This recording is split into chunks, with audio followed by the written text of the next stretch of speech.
আরিফ, কোথায় তুই? কেন রে, কি হয়েছে? আমি তো বাসায়। আমার পরিচিত একজন হাসপাতালে ভর্তি আছে, রক্ত লাগবে। তুই না বলছিলি কারো রক্ত লাগলে তুই রক্ত দিবি? হ্যাঁ হ্যাঁ, দেব। কোন হাসপাতালে আছেন উনি? আচ্ছা, তুই রেডি হয়ে বেরিয়ে আয়, আমি যাচ্ছি তোর বাড়ির দিকে। আর হ্যাঁ, আমাদের সাথে জাহিদও যাচ্ছে। ঠিক আছে। কিছুক্ষণের মধ্যে ওরা এসে পড়ল। তারপর আমরা তিনজন মিলে রওনা দিলাম হাসপাতালের দিকে।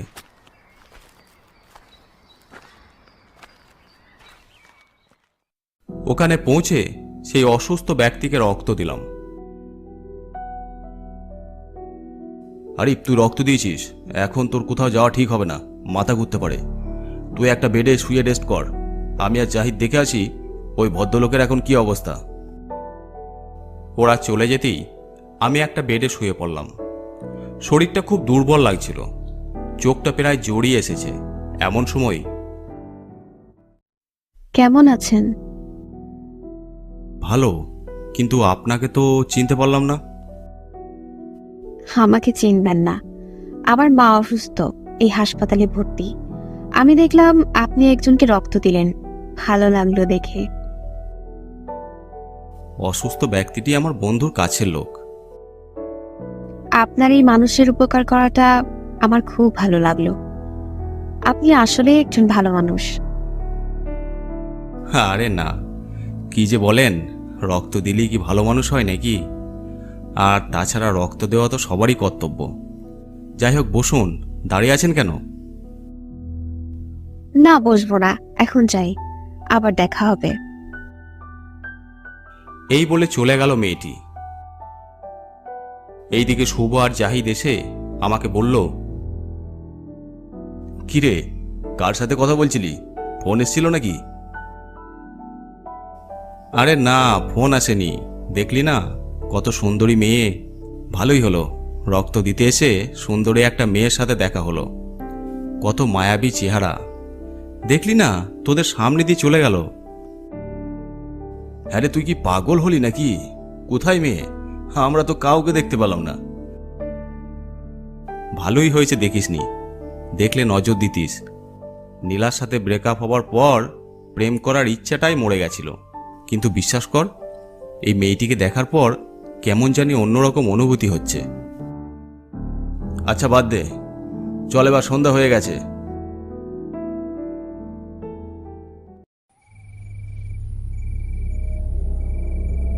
একা যেতে পারবি তো, নাকি এগিয়ে দিয়ে আসবো? জানিস তো, ওই ঘটনার পর থেকে মাঝে মাঝে আমার সাথে অদ্ভুত ঘটনা ঘটতে থাকে। ওই ঘটনা কি আর ভুলতে পারি? শুধু তোর সাথে না, আমার সাথেও অদ্ভুত কিছু ঘটে। আমাদের থেকে সেই বিপদ এখনো কাটেনি, তাই সাবধানে থাকাই ভালো। যাই হোক, এখন তেমন রাত হয়নি, আমি চলে যেতে পারবো, তোরা বাসায় যা। এই বলে ওদের কাছ থেকে বিদায় নিয়ে অটোতে করে রওনা দিলাম বাড়ির দিকে। বাসা থেকে মিনিট 5 আগে অটো আমাকে নামিয়ে দিয়ে চলে গেল। আমি বাড়ির দিকে হাঁটা শুরু করলাম। শুনছেন? এই যে শুনছেন? মেয়েটার ডাক শুনে পিছন ফিরে তাকাই। কি ব্যাপার, আপনাকে কখন থেকে ডাকছি, শুনছেন না যে? কই, শুনতে পাইনি তো। আপনি এখানে, কি ব্যাপার? ওই তো সামনে আমার নানার বাড়ি, হাসপাতালে থাকতে ভালো লাগে না, তাই নানার বাড়িতে থাকবো ভাবছি। আচ্ছা, তাই নাকি? চলুন, হাঁটতে হাঁটতে কথা বলি। আপনার মায়ের শরীর এখন কেমন? এখন খানিকটা ভালো। আপনার বাড়ি কি এইদিকে? হ্যাঁ, এই তো সামনে। এইভাবে মেয়েটার সাথে কথা বলছি আর হেঁটে চলেছি। হঠাৎ পিছন থেকে বাবা ডাক দিল, কি রে, কোথা থেকে ফিরলি? ডাকছি শুনতে পাসনি? এই একটু বাইরে গিয়েছিলাম, বাসায় যাচ্ছি। তা না হয় বুঝলাম, কিন্তু একা একা কার সাথে কথা বলছিলি? একা নয় তো বাবা, ওই যে মেয়েটার সাথে কথা বলছিলাম। কোথায় মেয়ে? কার কথা বলছিস? এখানে তো কেউ নেই। বাবার কথায় অবাক হয়ে মেয়েটার দিকে তাকালাম। সত্যিই তো, মেয়েটা কোথায় উধাও হয়ে গেল? এখানে তো সত্যিই কেউ নেই। আশ্চর্য, আমি কি ভুল দেখলাম? তা কি করে হবে, আমি তো কথাও বললাম। আরে ভুল দেখেছিস হয়তো। চল চল বাড়ি চল। বাবার কথায় বাড়ি চলে গেলাম। আশ্চর্য, মেয়েটা হাওয়ায় মিলিয়ে গেল নাকি? হাসপাতালে শুভ আর জাহিদও বলেছিল মেয়েটিকে দেখেনি, এখন আবার বাবাও দেখে নাই। বিষয়টা কেমন অদ্ভুত লাগছে। যাই হোক, রাতে খেয়ে শুয়ে পড়লাম। ঠিক তখনই মনে হলো কেউ যেন আমার রুমে আছে। ভালো করে দেখলাম, কিন্তু কাউকে দেখতে পেলাম না। মনের ভুল ভেবে আবার শুয়ে পড়লাম। গভীর রাতে হঠাৎ মায়ের চিৎকারে ঘুম ভেঙে যায় আমার। গিয়ে দেখি মা জ্ঞান হারিয়ে পড়ে আছে, আর বাবা চেষ্টা করছে তার জ্ঞান ফেরানোর। বাবা, মায়ের কি হয়েছে? জানি না, হঠাৎ করে চিৎকার করে ওঠে। দেখি তোর মা জ্ঞান হারিয়ে পড়ে আছে। অনেকক্ষণ অপেক্ষার পর জ্ঞান ফিরে মায়ের। জ্ঞান ফিরতেই মায়ের চেহারা দেখে বুঝতে পারলাম সে অনেক ভয় পেয়েছে। কি হয়েছে বলো, অমন করে চিৎকার করলে কেন? মা কিছু বলতে পারল না, শুধু আমাদের দিকে অবাক চোখে তাকিয়ে রইল। থাক বাবা, জোর করো না, ঘুমিয়ে পড়ো, সকালে শোনা যাবে কি হয়েছে। রাতে কি হয়েছিল মা? রাতে তোর বাবা আর আমি ঘুমিয়েছিলাম, হঠাৎ করে আমার ঘুম ভেঙে যায়। দেখি ভয়ঙ্কর দেখতে একটা মেয়ে আমার পাশে দাঁড়িয়ে আছে। আমি চিৎকার করতে যাব, ঠিক তখনই সে আমার বুকের উপর চড়ে বসে আমার গলা টিপে ধরে।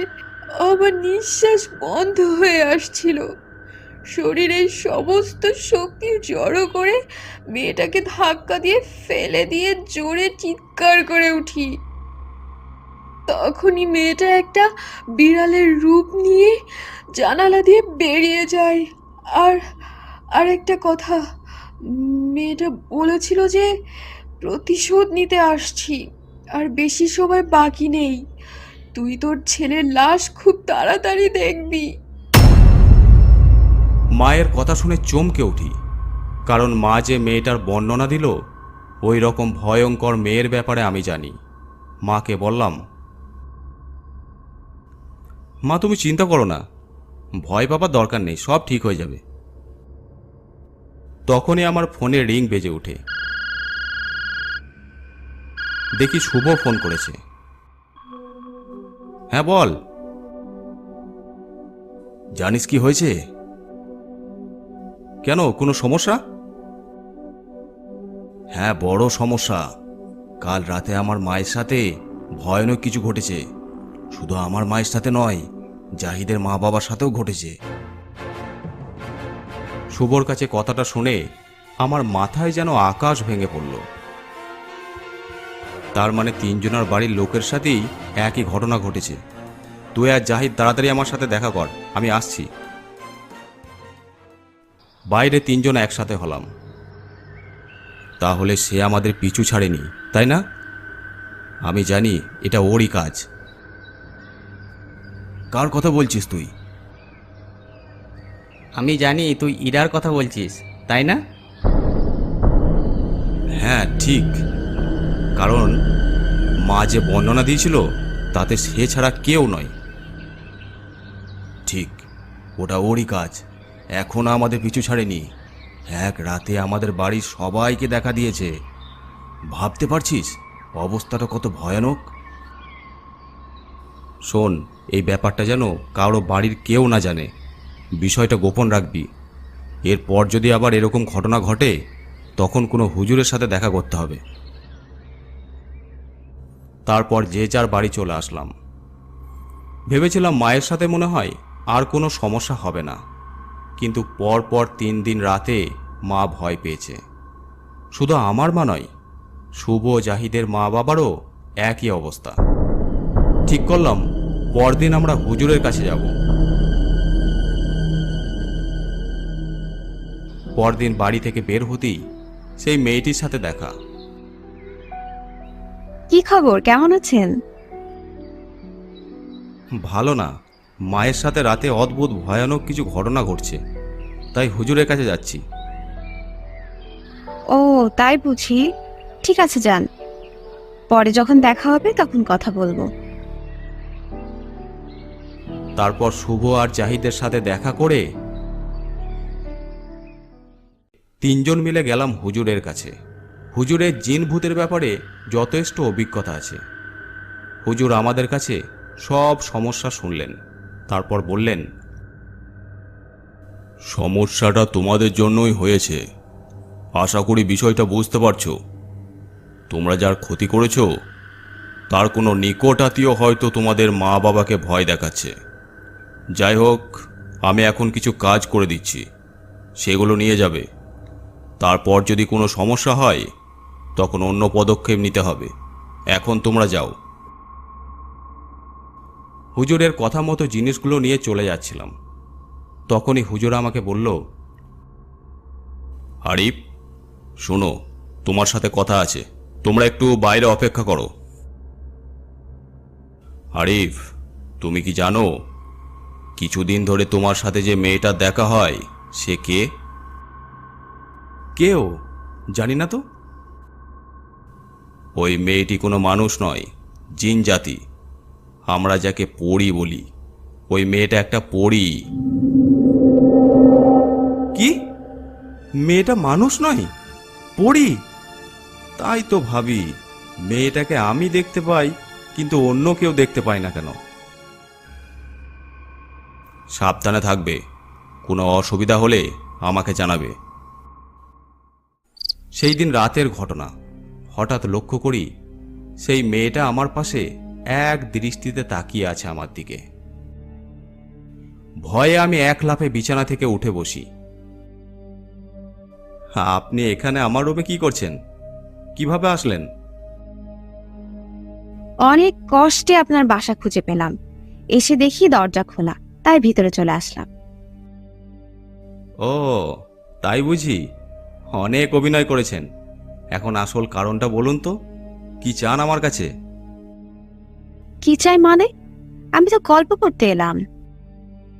ওই চুপ! আমি আজকে হুজুরের কাছে গিয়েছিলাম, জানেন তো? হুজুর সব বলেছে আমায়। ও আচ্ছা, আমি জিন জাতি মানে পড়ি এটা জেনে গেছো তাই না?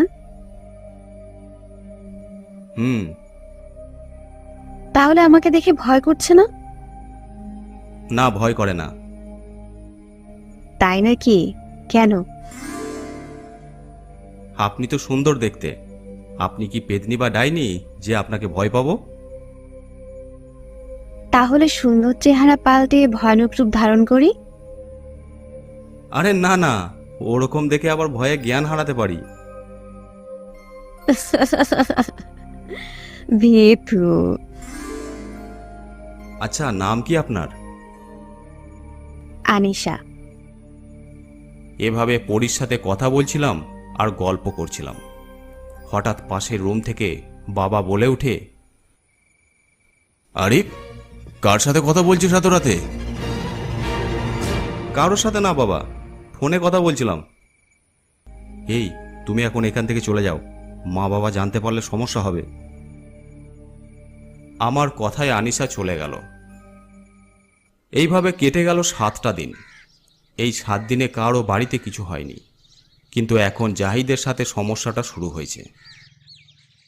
ভাই, এখন তো আমাদের মা বাবার সাথে সমস্যাটা হচ্ছে না ঠিকই, কিন্তু সমস্যাটা আমার সাথে শুরু হয়েছে। কি হয়েছে বলতো? শোন তাহলে, কাল রাতে ঘুমিয়েছিলাম, হঠাৎ একটা আওয়াজে ঘুম ভেঙে যায়। চোখ খুলে দেখি আমার 2 পায়ে একটা কালো সাপ পেঁচিয়ে ধরেছে, আর ঠিক আমার পায়ের কাছে কালো ছায়ার মতো একটা অবয়ব দাঁড়িয়ে আছে। আমি কথা বলার চেষ্টা করলেও কিচ্ছু বলতে পারছিলাম না। তখন এই অবয়বটা আমাকে উদ্দেশ্য করে বলে, প্রতিশোধ নিতে এসেছি, প্রতিশোধ। সময় আর বেশি নেই, তোর বুক থেকে কলিজা বের করে নেব খুব তাড়াতাড়ি। তারপর সে চলে যায়। এবার তোরা বল কি করব? ওর কথাগুলো শুনে আমরা বেশ অবাক হয়ে যাই। কাল রাতের মতো যদি আর কোনোদিন কিছু ঘটে তাহলে তোকে নিয়ে হুজুরের কাছে যাব, তুই চিন্তা করিস না। গত রাতের মতো আজ রাতেও আনিশা আমার রুমে আসে। তুমি আজকেও এসেছো? সাবধানে, আস্তে কথা বলো, মা বাবা শুনতে পেলে মুশকিল হয়ে যাবে। শুনলে কি হবে? সন্দেহ করবে। সন্দেহ করলে করবে, তাতে আমার কি? আমি রোজ রাতে তোমার রুমে আসবো তোমাকে দেখতে। কেন? আমাকে দেখার কি আছে? আমি কে তোমার?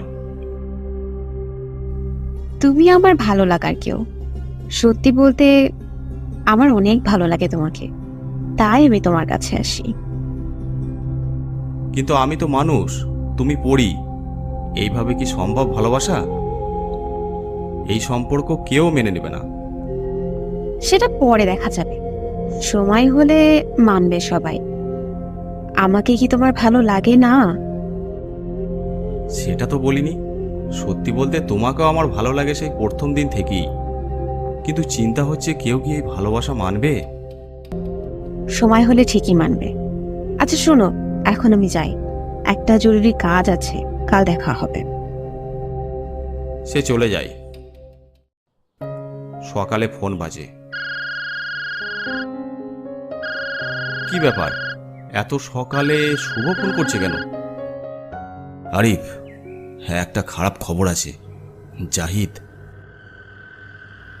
জাহিদের কি হয়েছে? ও কি আজকে রাতেও ভয় পেয়েছে? জাহিদ আর আমাদের মাঝে নেই, ও মারা গেছে। আরে কি বলিস?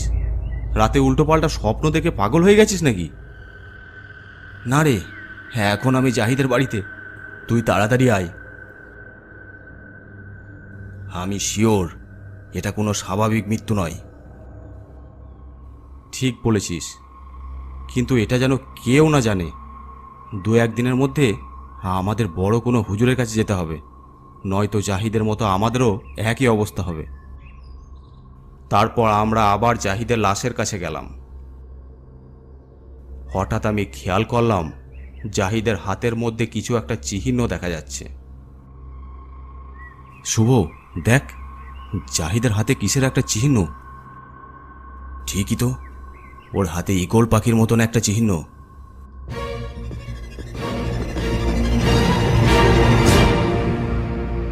যাই হোক, কিছুক্ষণ পর জাহিদকে মাটি দেওয়া হলো।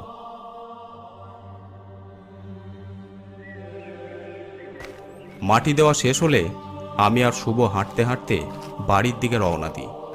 দুজনে মন খারাপ করে হেঁটে চলেছি। শুভ, তোকে একটা কথা বলা ছিল। জানি হয়তো কথাটা বিশ্বাস করবি না, তবু শোন। আমি একটা পরীকে ভালোবাসি, ওর নাম আনিশা। শুধু আমি না, আনিশাও আমাকে ভালোবাসে। মস্করা করিস না তো, এমনিতেই আজ মন খারাপ। সত্যি বলছি, তুই বললে তোকেও আমি দেখাতে পারি। আর হ্যাঁ, আজ রাতে আনিশা যদি আমার কাছে আসে তাহলে ওকে জিজ্ঞেস করব জাহিদের মৃত্যুর কারণ কি, আর তোর আর আমার সাথে ভয়ানক কিছু ঘটবে নাকি সেটাও জিজ্ঞেস করব। ঠিক আছে, বলে দেখিস কি বলে তোর পরি। আচ্ছা, এখন বাড়ি যা, কাল দেখা হবে। সে রাতে আনিশা আবার আমার কাছে আসে। কি হয়েছে মামারাজ, আপনার মন খারাপ কেন? আমার বন্ধু জাহিদ মারা গেছে। আচ্ছা, জাহিদ কেন মারা গেছে তুমি একটু খোঁজ নিয়ে দেখতে পারবে? ঠিক আছে, আমি খোঁজ নিয়ে একটু পরেই আসছি।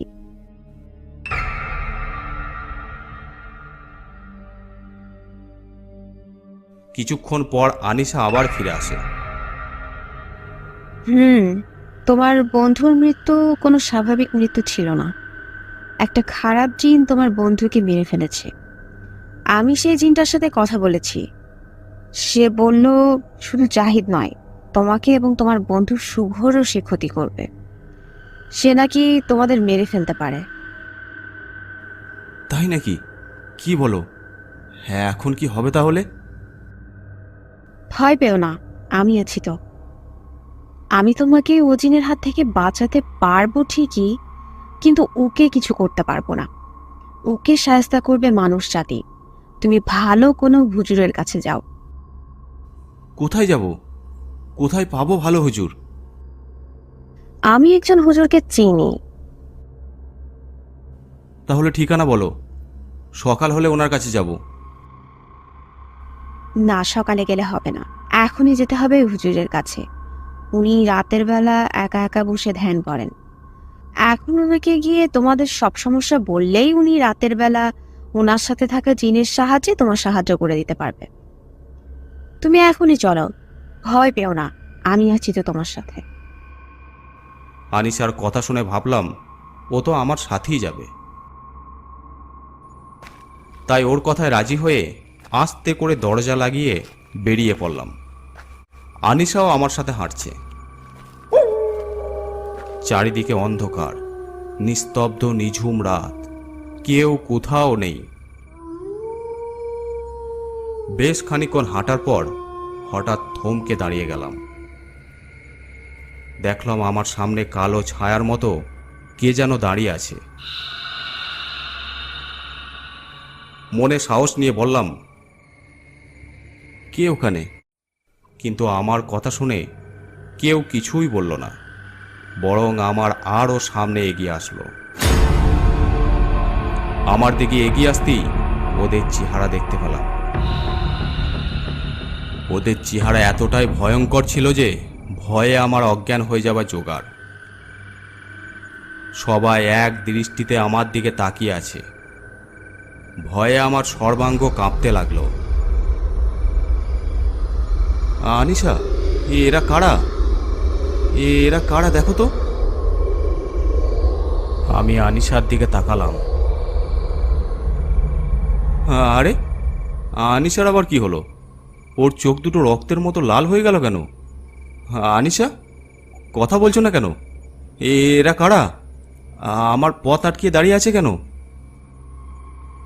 এরা আমারই লোক। মানে এরা কি চাই? এরা তোর জান চাই, দিয়ে দে। কি সব বলছো? ঠিক বলছি, তুই খুবই বোকা। আমি আনিশা নই, আমি রূপা। কি? তুমি তো আমাকে বলেছো তোমার নাম আনিশা, আর তুমি এরকম ভাবে কথা বলছো কেন? তুমি তো আমাকে ভালোবাসো, তাই না?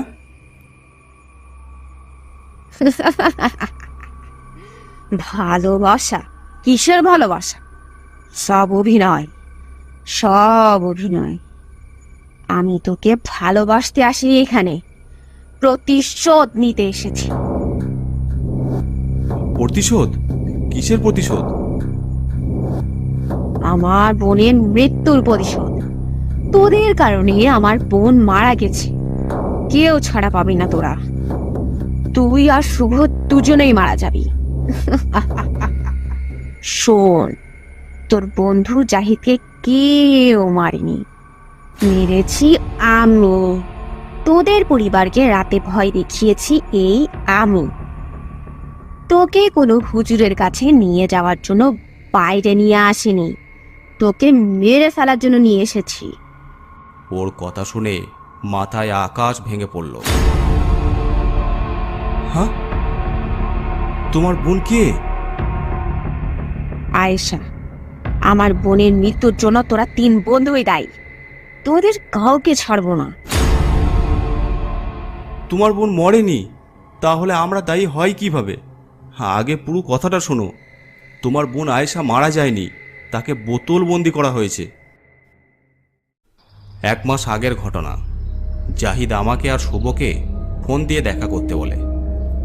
ওর কথা মতো আমরা দুজনে দেখা করি। দেখা হতেই জাহিদ বলে ওর ছোট ভাইকে ওরই ভর করেছে, তাই কোনো হুজুরের বাড়ি যেতে হবে। সেই মতো আমরা হুজুরকে নিয়ে জাহিদের বাড়িতে উপস্থিত হই। হুজুর ওর ছোট ভাইয়ের ওপর আয়েশাকে হাজির করে। বল, কেন ছেলেটার পিছু নিয়েছিস? ওকে আমার ভালো লাগে, তাই আমি ওর কাছে আসি। আমাদের মাঝে তুই আসবি না, আসলে তোকে আমি মেরে ফেলবো। চলে যা এখান থেকে, চলে যা। এই বলে হুজুরের গালে একটা থাপ্পড় দিয়ে আয়েশা চলে যায়। এই পরী অনেক শক্তিশালী, ওকে শায়েস্তা করতে একটা কাজ করতে হবে। কি কাজ? কোনো এক কবরস্থান থেকে এক মুঠো মাটি নিয়ে আসতে হবে। ওটার ওপর ধ্যান করে সেই পরীটাকে ওর শরীর থেকে তাড়িয়ে ওকে বোতলবন্দি করব। সেই মতো আমরা মাটি এনে হুজুরকে দিই। সেটার ওপর বসে হুজুর কি যেন বিড়বিড় করে পড়ে। তারপর আয়েশাকে হাজির করে। যদি ছেলেটার কাছ থেকে চলে না যাস তাহলে তোকে বোতলবন্দি করব। কিন্তু আয়েশা কোনোভাবেই ছেলেটাকে ছেড়ে যেতে রাজি হচ্ছিল না। তাই হুজুর সেই মাটি নিয়ে তার দিকে ছুঁড়ে দেয়।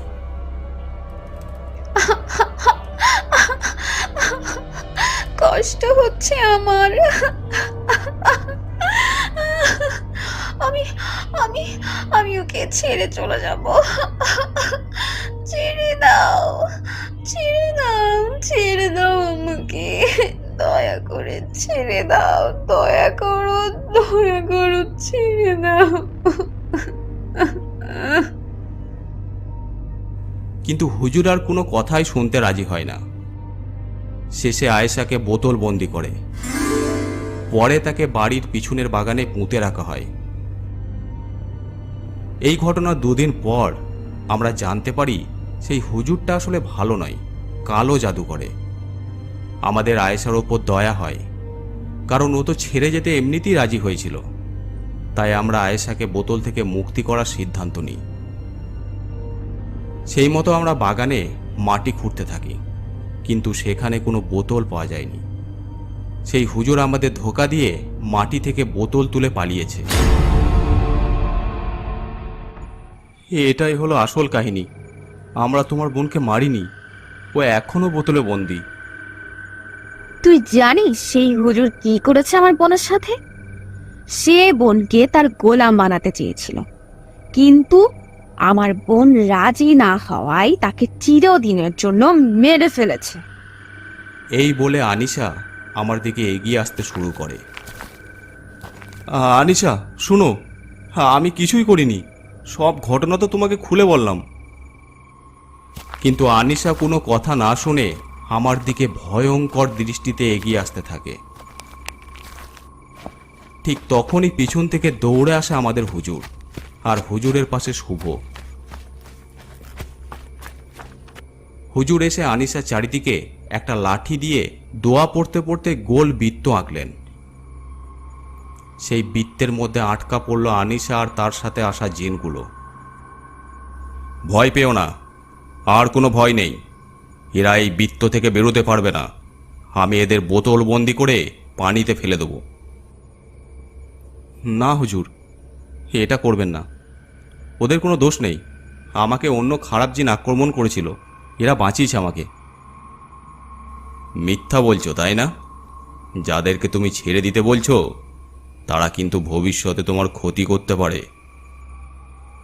যা করার করবে হুজুর, আপনি ওদের ছেড়ে দিন। হুজুর মুচকি হেসে সেই বৃত্ত থেকে তাদের মুক্ত করল। মুক্ত হবার পর আনিশা কিছুক্ষণ আমার দিকে তাকিয়ে সেখান থেকে চলে যায়।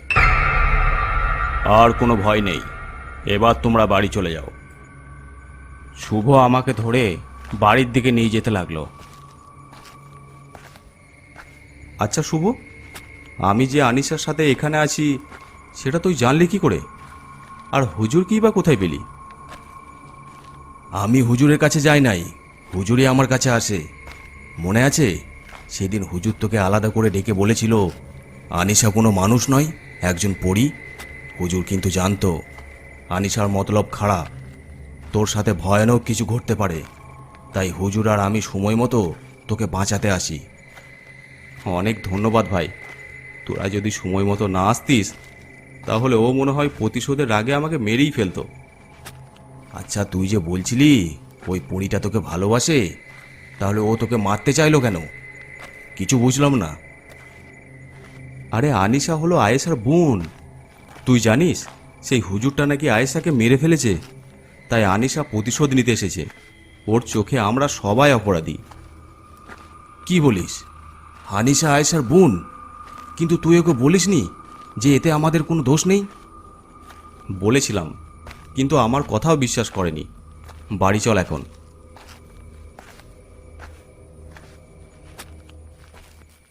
মন খারাপ করে শুয়ে আছি, কারণ আনিশাকে সত্যি আমি অনেক ভালোবেসে ফেলেছি। কিভাবে ভুলবো ওকে?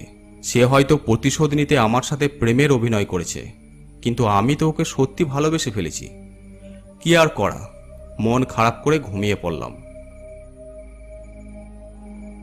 দুদিন পর এক রাতের ঘটনা। আমি শুয়ে আছি, হঠাৎ রুমে কারো উপস্থিতি অনুভব করলাম। বুঝতে পারি এটা আনিশা ছাড়া কেউ নয়। কেন এসেছো? জবাবে কোনো উত্তর এলো না। কেন এসেছো বলো। আমার দিকে তাকিয়ে কথা বলো। মুখটা ওদিকে করে কথা বলছো কেন? তোমার মুখ আমি দেখতে চাই না। আমাকে মেরে ফেলতে এসেছো? এসো, মেরে ফেলো। মাফ করে দাও আমাকে। কিসের মাপ? ভুল করলে তো মাপ করব। অপরাধী তো আমি, তাই না? আমাকে মেরে ফেলো। না, আমি বুঝতে পারছি আমার বোন মারা যাওয়ার জন্য তুমি দায়ী না। কি করব বলো? আমার বোনকে আমি অনেক ভালোবাসতাম, তাই প্রতিশোধ নেওয়ার জন্য অন্ধ হয়ে গিয়েছিলাম। আমাকে মাফ করে দাও। ঠিক আছে, মাপ চাওয়া হয়ে গেছে, চলে যাও। চলে যাব? কেন? আর কি চাও আমার কাছে? তোমাকে চাই। মানে? মানে মানে তোমার ভালোবাসা চাই। কিসের ভালোবাসা? আমি তোমাকে ভালোবাসি না। আমাকে ভালো না বাসলে সেদিন হুজুরের কাছ থেকে আমাকে বাঁচালে কেন? তখন ভালোবাসতাম, এখন আর বাসি না। কষ্ট দিয়েছো আমাকে, তাই বারবার আর কষ্ট পেতে চাই না। কি জানি এখন আবার কি মতলব নিয়ে এসেছো আমার কাছে। তোমার ভালোবাসা মানে সবই অভিনয়।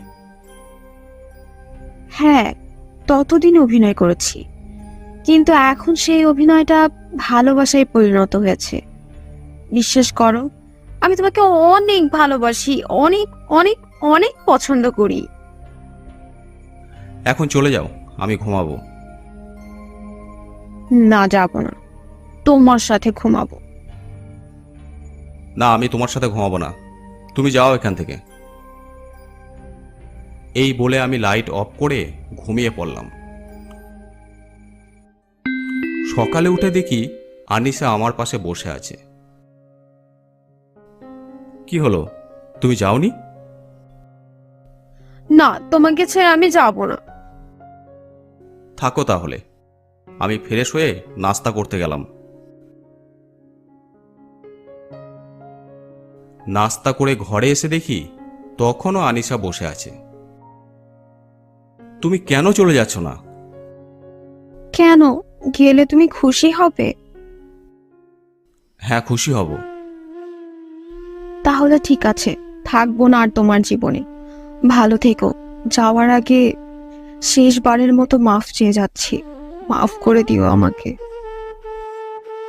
শোনো, যাবার আগে একটা কথা বলার ছিল।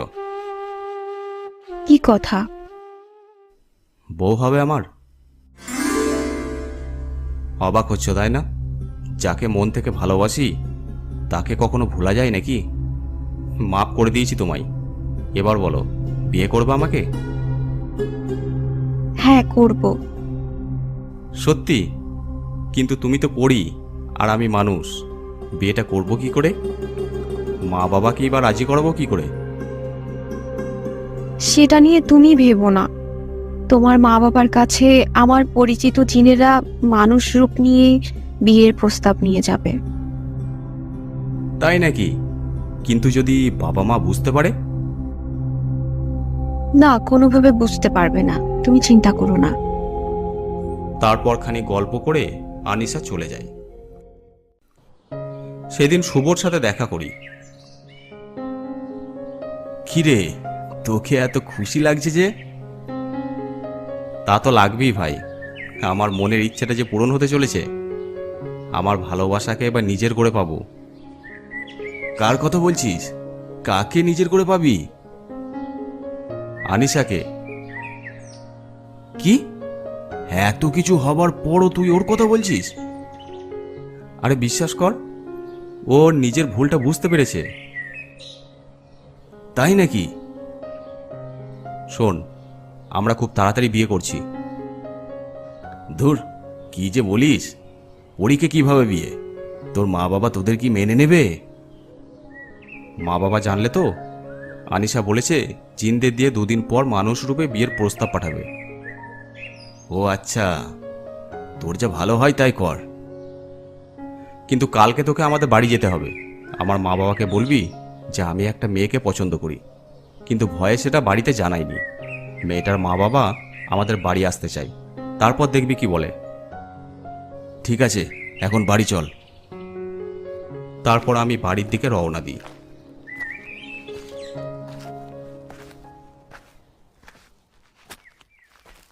কিছুটা আসতেই দেখতে পাই কে একজন মাটি খুঁড়ছে। এই সময়ে কে মাটি খুঁড়ছে? আমি অবাক হয়ে জিজ্ঞেস করি, কে ভাই আপনি? এখানে কিসের গর্ত করছেন? কিন্তু সে আমার কথার কোনো উত্তর না দিয়ে নিজের কাজ করে যাচ্ছে। এটা কিসের গর্ত? কিছু পুঁতে রাখবেন নাকি? তোকে পুঁতে রাখবো মানে? কি বলছেন আপনি? আমার দিকে সে ঘুরে তাকাতেই আমার শরীর অবশ হয়ে গেল। ভয়ঙ্কর বীভৎস মুখ নিয়ে সে আমার দিকে তাকিয়ে আছে। কে তুমি? আমার কাছে কি চাও? আমি তো তোমার কোনো ক্ষতি করিনি। আমাকে ছেড়ে দাও, আমাকে ছেড়ে দাও। হ্যাঁ, আমার অনেক বড় ক্ষতি করেছিস তুই। কি করেছি আমি? আনিশা, যাকে তুই ভালোবাসিস, যাকে তোর বিয়ে করার কথা, তাকে আমি ভালোবাসি। আমি ছাড়াও কারও হবে না। তুই কেন আমাদের জিন জাতির মাঝে আসবি? আমি আনিশাকে ভালোবাসি, ওকে কখনো ছাড়তে পারবো না।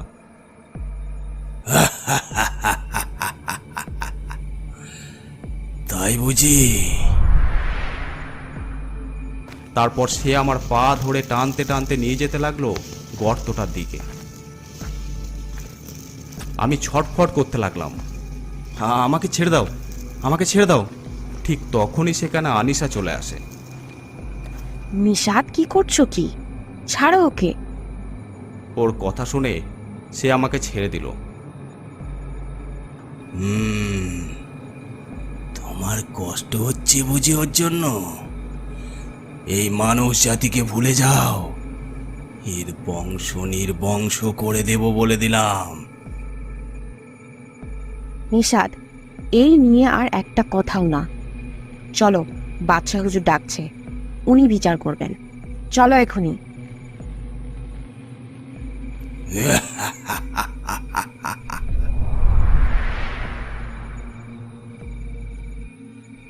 উঠো আরিফ, উঠো, বাড়ি চলে যাও আরিফ, আর কোনো ভয় নেই। পরের দিন শুভ আমাদের বাড়িতে এসে বাবা মাকে আনিশার কথা বলে। শুভ যা বলেছিল ওটা কি সত্যি? হ্যাঁ হ্যাঁ, মানে আমি আনিশা নামে একজনকে ভালোবাসি, ওকে বিয়ে করতে চাই। ওর বাবা মা এখানে আসতে চাই। আচ্ছা আসুক, আমি ওদের সাথে কথা বলবো। সেদিনে রাতের ঘটনার পর খুব চিন্তিত ছিলাম এই 2 দিন। এই 2 দিন আনিশা আমার কাছে একবারও আসেনি। অনেক স্মরণ করেছি, তবু কোথাও পাইনি। অবশেষে 3 দিন পরের ঘটনা। রুমে বসেছিলাম, হঠাৎ মা বলল, তোকে দেখতে এসেছে সেই মেয়েটার বাড়ির লোকরা। মায়ের কথা শুনে বুকের মধ্যে ধুকপুকুনি শুরু হয়ে গেল। ভয়ে ভয়ে তাদের কাছে গেলাম। সবাই সবার সাথে কথা বলছে। ওদের দেখে আমার একটু ভয় ভয়ও করছিল, কারণ আমি তো জানি এরা কেউ মানুষ না, সবাই জিন রূপে বাবার সাথে কথা বলছে। ঠিক আছে, তাহলে আমাদের ছেলের সাথে আপনার মেয়ের বিয়ে দিতে রাজি আমরা। কিছুদিনের মধ্যে আমাদের বিয়েটা সম্পূর্ণ হয়।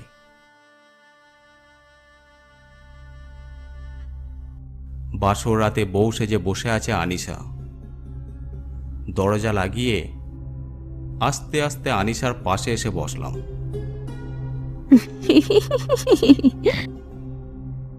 ঘোমটা তুললাম। বাহ, তোমায় মানুষের মতো সুন্দর লাগছে। এটা আবার কেমন কথা? সবাই তো প্রশংসা করে বলে তোমায় পরীর মতো সুন্দর লাগছে। সেটা মানুষকে বলতে হয়, তুমি তো আসলেই পড়ি, তাই তোমায় মানুষের মতো সুন্দর লাগছে। ও তাই? তা আমার মানুষ বর দূরে বসে আছে কেন? দূরে থাকাই ভালো, জানো তো, ভূতের কাছে যেতে নেই। কি? আমি ভূত? না, পেতনি। দাঁড়া, আজকেই তোমার ঘাড় মটকা। এই বলে আনিশা আমার কাছে আসতে লাগলো। আমি আনিশাকে জড়িয়ে ধরে বললাম, উফ, অবশেষে তোমাকে আপন করে পেলাম, কিন্তু ভয় হচ্ছে কোনোদিন তোমাকে হারিয়ে ফেলবো না তো। এমন কথা কেন বলছো? যে জিনটা তোমাকে পছন্দ করে, ও যদি তোমাকে আমার কাছ থেকে ছিনিয়ে নিতে চাই, তখন কি করব আমি? এটা নিয়ে আর চিন্তা করো না, ও আর কখনো আসবে না আমাদের মাঝে, কারণ বাদশাহ হুজুর নিষেধ করেছে। আর আমাকে আর কি? আমাকে আমাদের রাজ্য থেকে বের করে দেওয়া হয়েছে কিন্তু কেন? তোমাকে বিয়ে করার জন্য। মানুষকে বিয়ে করা জিনদের নিয়মের বাইরে, এটা কেউ মানবে না। ওর কথা শুনে মনটা খারাপ হয়ে গেল। আনিশার কপালে একটা চুমু দিয়ে বললাম, তুমি আমাকে এতটা ভালোবাসো? কখনো আমি তোমাকে কষ্ট দেব না, অনেক সুখে রাখবো তোমায় আমি। জানি তো আমার বরটা অনেক ভালো। আর শুনো, তুমি যে পড়ি, বাড়ির কেউ যেন জানতে না পারে, কোনো অস্বাভাবিক কাজ করবে না যেন কিন্তু। আচ্ছা বাবা, ঠিক আছে, এসো তাড়াতাড়ি শুয়ে পড়ো। তারপর আনিশার বুকে মাথা রেখে শুয়ে পড়লাম। যাই হোক, এইভাবে কেটে গেল 2টি বছর। আমাদের ভালোবাসার একটুও কমতি ছিল না, খুব সুখে দিন কাটাচ্ছিলাম আমরা। একদিন আমাদের কোল আলো করে একটা ছেলে সন্তান হলো। এই এই শোনো না, আমাদের ছেলের কি নাম রাখবে? আহির, তোমার সাথে মিল রেখে।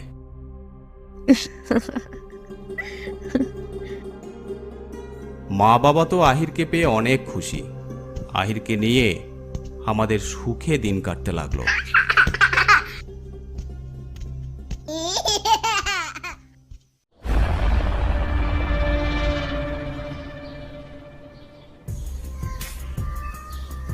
আজকের গল্পটি আপনাদের কেমন লাগলো অবশ্যই কমেন্ট করে জানাবেন। আর যদি ভালো লেগে থাকে অবশ্যই চ্যানেলটি সাবস্ক্রাইব করে দেবেন। আর আপনারা যারা গল্প পাঠাতে চান আমাদের ফেসবুক পেজে ইনবক্স করে পাঠাতে পারেন, অথবা আমাদেরকে মেল করতে পারেন। এছাড়াও আমাদের ইনস্টাগ্রাম আইডি আছে, আপনারা ফলো করে নিতে পারেন। সব কিছুর লিঙ্ক ডিসক্রিপশন বক্সে দেওয়া আছে।